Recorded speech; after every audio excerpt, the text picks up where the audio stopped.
Invité du 19-20 ce soir, l'un des frères Bogdanov, comme on les appelle, Grishka Bogdanov, qui est là pour nous parler de son dernier livre, qui est déjà un best-seller de l'été, un livre paru chez Grasset et intitulé Le visage de Dieu. Grishka Bogdanov, bonsoir, merci d'être avec nous.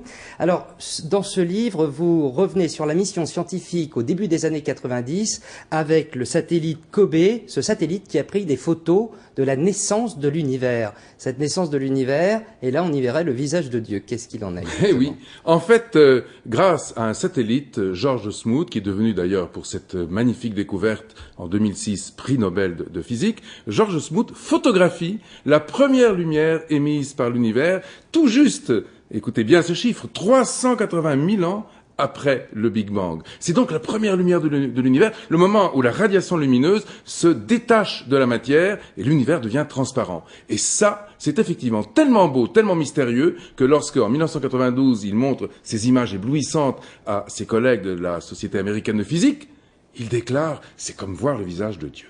Mais l'expression « le visage de Dieu » a fait un peu polémique quand même, parce qu'aux États-Unis, ça a choqué les croyants, et puis les scientifiques, d'une manière générale, sont un peu athées. Pourquoi cette expression comme ça?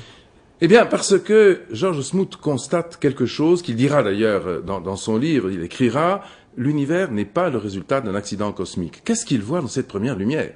Eh bien, il voit l'expression d'un ordre absolument exceptionnel. Tout est réglé, au millionième de degré près. On peut parler, par exemple, du nombre de pétales sur les fleurs, on peut parler du nombre de branches aux flocons, hein, vous en parlez de ça. Tout à fait, tout à fait. On constate, à mesure qu'on revient vers cet univers primordial, un ordre absolument incroyable. La grande question qui se pose, et que s'est posée Smoot au même titre que beaucoup d'autres, c'est cette extraordinaire explosion qu'est le Big Bang, cette énergie qui se déverse dans le vide primordial, d'où vient-elle? D'où vient-elle? Et quand on est en face de cette question, on est effectivement saisi par l'impossibilité de répondre autrement que par une cause qui nous échappe. Alors, toutes les théories sur la naissance de l'univers se sont heurtées à ce qu'on appelle le mur de Planck. En quoi celle-ci, finalement, briserait ce fameux mur? Et qu'est-ce que c'est que le mur de Planck?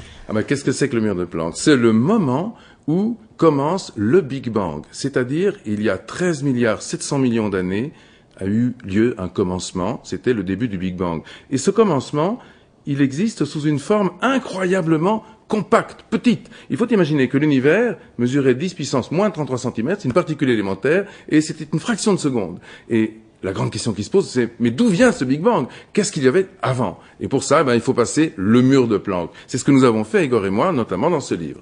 Très bien. Et puis, je précise qu'avec votre frère, on vous retrouve dès le 22 août sur France 2 pour une émission qui s'appelle « À deux pas du futur ». Merci, Grishka Bogdanov. Merci beaucoup. Merci à tous.